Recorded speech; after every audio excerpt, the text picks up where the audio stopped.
Welcome to Spirituality Through Meditation. My name is Brian Higbee, and I'd like to talk to you today about the year 2024 and what a wonderful year it is.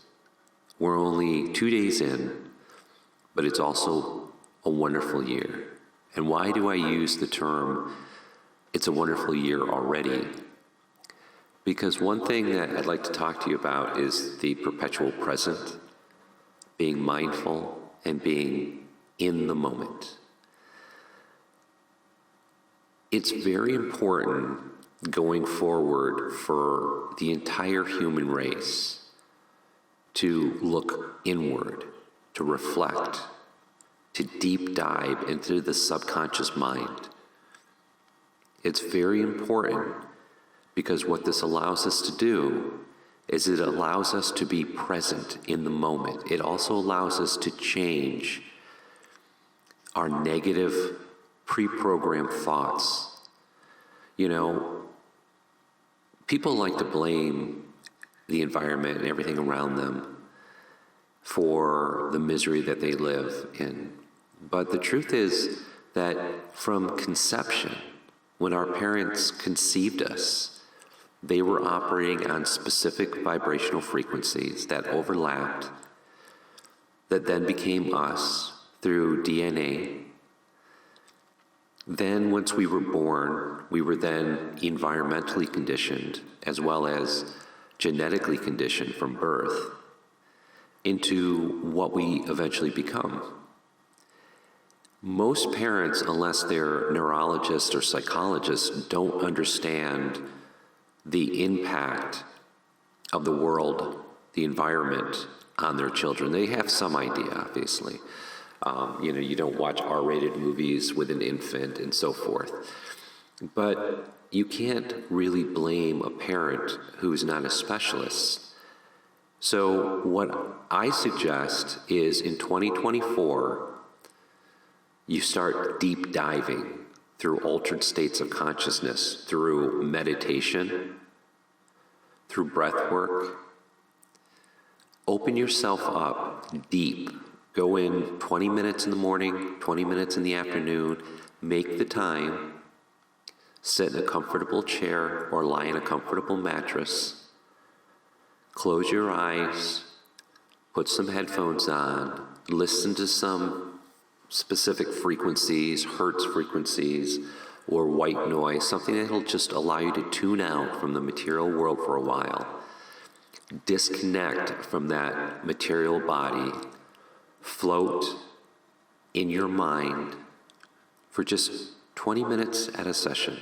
Just use a mantra, something that has no emotional impact. I like to use the mantra, I'm Na Ma. Has no meaning to me, does not distract me, does not take me down paths of thought. It is simply a phrase that I say that keeps my mind active while my body falls asleep as I meditate. It's relaxing. And once I'm in that meditative state, I go through with the theta state of consciousness, which opens up the subconscious mind. Because it's in the subconscious mind that you can directly link to the quantum realm or the superconscious, whatever you want to call it, God. Source is a really popular term. It's connecting back to source, which is where we all come from. We're all energy beings that have our origins in source. So when we connect back to source, we're making a phone call. It's like, think of Grubhub or DoorDash. You're making a request, and that will arrive at your door. And you don't even have to have the faith in it. I mean, the desire has to be wrapped in an emotional blanket. You have to have an emotional attachment to that desire and to the visualizations that you create. If you want an end goal, you have a desire that you want to meet, a goal you want to match, you have to visualize it. You have to let people know, at least in your mind, what this type of desire, how it will impact you emotionally. Because the universe responds to emotion. It responds to kindness. It responds to love. Even though it doesn't seem like it does on the surface, it does. So what I'd suggest is, going forward in 2024, I'd like to help as many people as I can relax, deep dive, create positive energy within the cycle of your life. Hopefully that will have an impact on your friends and your families and your neighbors or strangers. And hopefully the kindness of that positivity, the love and the creativity will service the human race, will help change the seemingly negative world that we find ourselves in. But again, the magic word here is attitude. How you interpret the world is the attitude. You know, through your attitude, you can make enormous change. Positive attitude. Go throughout your day in a positive attitude. How do you get to that positive attitude? For me, was through meditation. Through lying down in the morning, putting my headphones on, blocking out the world for 20 minutes, I was able to center myself, become more mindful, become more present. I'm not thinking about past issues. I'm not thinking about the fear of the future. I'm simply thinking about the present. No expectations, no long-term anxiety about anything, because I'm in the perpetual present. I'm a human being with free will to make whatever decisions I want. I mean, how freeing is that? You are a human being who is independently free. You have the free will to do what you want. It's amazing.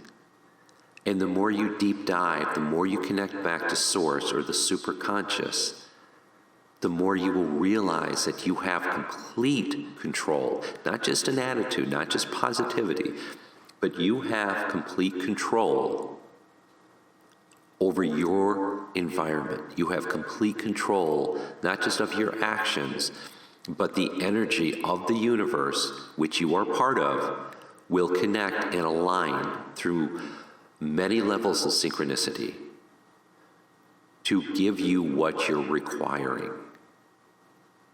But you have to first pick a goal, pick a desire, and then start visualizing it. Attach an emotional response to it. I like to think of it as an emotional blanket. You just wrap it up, this desire, in an emotional blanket, and you ship it off to the subconscious, through the subconscious, I should say, to the superconscious. And then it will come back, could be a week, could be a day, could be minutes, depending on, the more you do this, it's like exercising a muscle. It gets stronger and stronger, and you become more and more proficient when you do it. The only thing I would say about faith involved in this is, when you first start out, you do have to have some willpower. You do have to have some faith that things will work out. Otherwise, you won't continue doing it. That's the only thing about, needing faith, to keep this afloat initially. But the science is there. The law of attraction, the law of frequencies, this idea of the law of vibration, this idea that we are all energy beings that operate on specific frequencies. Desires are the same thing. Thoughts are the same thing. Language is the same thing. It all operates on specific frequencies. What you need to do is to tune in the desired frequency that you want to experience. How do you do that? You do that through meditation. You do that through affirmations. You do that through detailed emotional visualizations, going deep into the subconscious realm, which is the direct link to the superconscious or the source or the quantum realm or the Godhead or whatever you want to call it. You go deep, you use the visualization techniques, you do it repeatedly, and you will see results. And we will have a positive 2024. Thank you very much, and I'll talk to you later.